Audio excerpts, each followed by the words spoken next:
Marami nga ang humahanga kay Pablo Nace, ang leader ng SB19 at ang CEO ng 1Z Entertainment. Sobrang husay nga daw na pinuno, marami ang sumaludo kay Pablo dahil isa nga daw itong alamat sa musikang Pilipino. Hindi naman talaga maikakaila ang galing ng isang Pablo Nace. Sobra ang talent na talagang na-share niya sa marami. Anyway, mula sa wakas at simula nang nakapicture doon ay si Josh.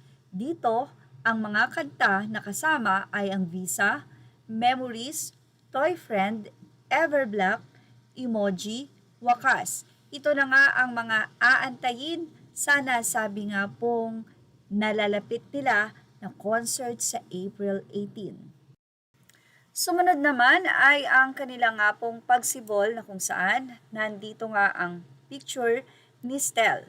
Sa pagsibol, kasama doon ang kanilang mga kanta na What, Mapa, Mana, Basinga, Ikako, at Salamat or SLMT.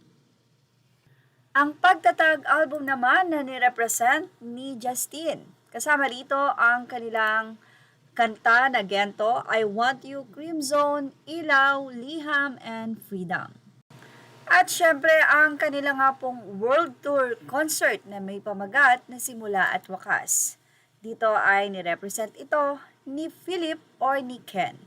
Kasama ang mga track na Dam, Time, Eighton Ball, Quit, Shooting for the Stars at Dungka na lahat po ng kantang ito ay sobrang pumatok. Ito na nga ang naging official launch ngayong March 23. Samantala, sa nasabi nga pong isang Facebook post, ibinahagi nito ang collaboration ng SB19 with Be First, ang isa sa sikat at kilalang-kilalang banda sa Japan. Artist SB19 Be First, producer Alawin, composer Alon, Norio, Gian Paulo Nace, lyrics Alaun, Norio, Gian Paulo Nace. Ina-expect ng mga fans na isa sa magiging guest sa concert ng SB19 ay ang Be First since ito ay kasama nilang kumanta ng Toy Friend. At ito nga po ay kanilang pinerform sa Dunk.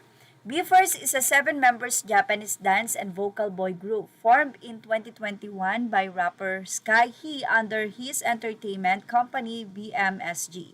They debuted in November 2021 with the single Gifted and are known for blending hip-hop rock and pop styles with high-level live vocal and dance performances. Isa pa sa nakakolab ng SB19 ay ang Taiwanese superstar na si Jolin sa kantang Emoji. Jolin Chai, born September 15, 1980, is a renowned Taiwanese singer, songwriter, and dancer often called the Queen of C-pop. Emerging in 1999, she became Amanda Pop icon known for her constant reinvention, energetic performances, and hits like Magic and Dancing Diva, selling over 25 million records in Asia. At isa rin kaya si Jolin sa makikita sa wakas at simula concert ng SB19? So yan na po ang ating pakaabangan. Makakasama kaya nila ang mga nakakulab nila sa kanilang bagong album. Well, yan ang ating showbiz top update. Thank you for watching. Images are all credit to the rightful owners. Please like, share, and subscribe.